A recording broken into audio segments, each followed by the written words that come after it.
So friends, now coming over to last topic of the chapter, that is regarding fundamental laws. In physics there are certain laws. There are many laws in the physics, but out of that those there are four fundamental laws. These fundamental laws of physics are such laws which are which can be applicable in every situation, in all the situations. These are law of conservation of linear momentum, law of conservation of angular momentum, law of conservation of energy, and law of conservation of electric charge. These four laws we are going to study in details in respective chapters in 11th and 12th standard. Right now we have to just take an idea about it. The very first thing we have to take an idea is regarding the concept of conservation. What is conservation? You will say conservation means saving or collecting. Conservation means preserving. No, conservation and preservation both are different. There is a minute difference between the two. Conservation and preservation. Saving a thing, that's called preservation.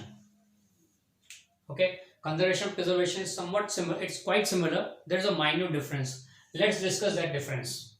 Preservation means whatever you had before, you are preserving that as it is. Suppose there was a tree in compound of my house. My granddad had planted that tree. दादाजी ने plant किया था. उस time पे थोड़ा बड़ा हुआ, फिर मेरे पापा ने उसको मेंटेन किया. It still grew. I had my childhood on that plant. I played on that tree a lot. I have my bonds with that tree.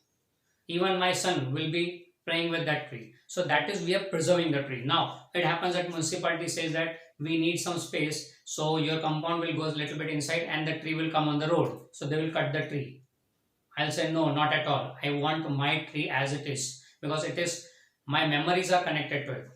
That is called preserving. I want that same tree as it is.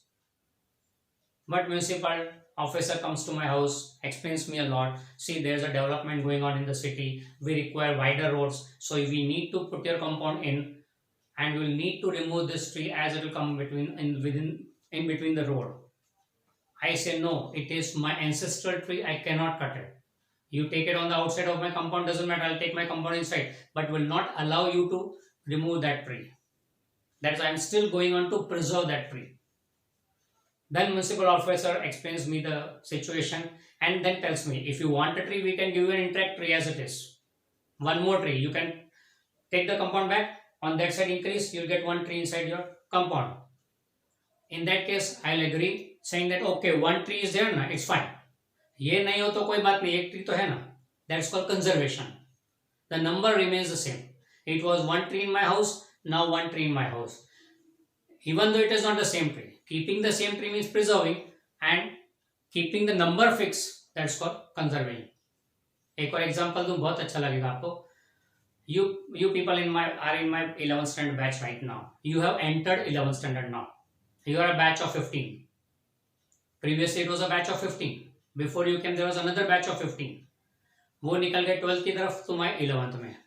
अगर मैंने उन 12th वालों को बोला होता कि रुक जाओ नहीं यार, 11th में अच्छा लगा ना, मैं अच्छा पढ़ाता हूँ ना, तो please stay. Why you go forward? 2-4 साल रुक जाओ ना. I want to preserve my students. Is it possible? Would you like to get preserved? No. You'll say no, sir. It's okay, fine. Let's not create a bond. Let us move ahead. See, 15 students will go ahead to 12th. New 15 will come in 11th. Then that 15 will go to 12th, and new 15 will come. Every time 15 students will be in my classroom. Got the idea? That's called conservation. But preserving those 15 as it is. नहीं, आगे नहीं जाने दूंगा. मेरे साथ बहुत अच्छा लगा. रुक जाओ. That's called preservation. So here it's not the preservation, it is a conservation. Conservation means keeping the amount constant. So here conservation means keeping the amount constant. किसका amount? जो आगे लिखा है उसका. जो आगे लिखा है उसका constant रखो, उसका value constant रखो. That's called conservation. In physics, almost all the phenomena obey these laws. Now, statement of these laws are given to you in the notes. You can go through them.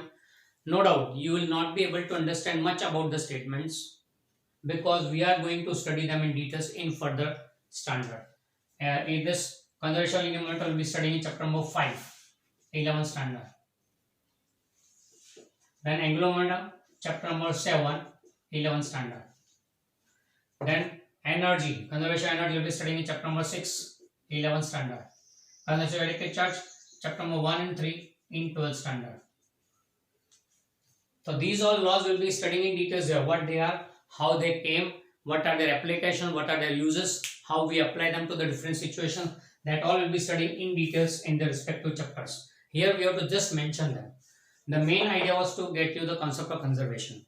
The conservation means amount remains the same, not the same entity, but the amount and quantity of the entity remains the same. Linear momentum remains constant, angular momentum remains constant, energy remains constant, electric charge remains constant. You'll see the wording.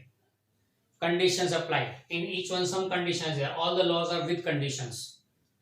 Okay, so as and when we'll go to the chapter, we'll be taking them in details. Okay, so that's regarding fundamental laws. One more thing. In physics, we study based on two concepts, that is space and time. In physics, two concepts are very important: space and time. Space means position, where you are. Position may be given by a single line, point on the single line, only one coordinate. Maybe a point in a plane, xy coordinate, or if it's a 3 dimension, then xyz. That is the concept of space. More details will be taken in chapter number 3. Time. Now along with space, time is also important. So that makes the 4th dimension. 1, 2, 3 and 4th dimension. You must have heard up to 3 dimensions. Now it's a 4 dimension also. That's space and time. Now in physics we deal with space and time concepts together. These 4 laws are connected to space and time also. Okay, so this is regarding the fundamental laws of physics. Details will be taken in further in the further chapters. So that's all for this part, this topic, and we finish the chapter here. Go through the entire chapter once again. If you find any difficulty, along with the notes, do read the textbook also. If you don't have a textbook, I'll provide you a link where to get the textbook, and then you go through the textbook also once. The chapter no doubt has a very low weightage, but then also prepare it as a basic chapter. Thank you.